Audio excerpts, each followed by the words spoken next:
Today we're going to work on this silver MOSFET 0307 for Epson. If your printer doesn't start or print blank pages, and this MOSFET or those two MOSFET may be the problem. They usually coming in pairs next to the chip 041B. We're going to add a little bit of flux. Then we'll bring in the heat gun.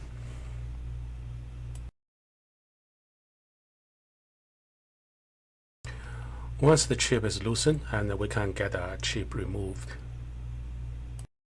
And this exposes the center two points.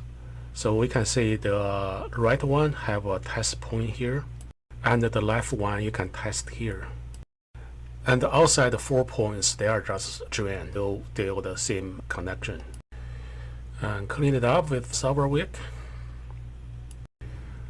Little bit of flux. Add a little bit heat and clean it up. It helps clean the contact, also help your chip stay in place. And clean up. A little bit of solder paste. Make sure your chip is in the correct orientation and apply heat. You're going to see the chip realign itself and match exactly the solder points. And if it's not, just push a little bit and it'll be ready for you. Okay, cheers.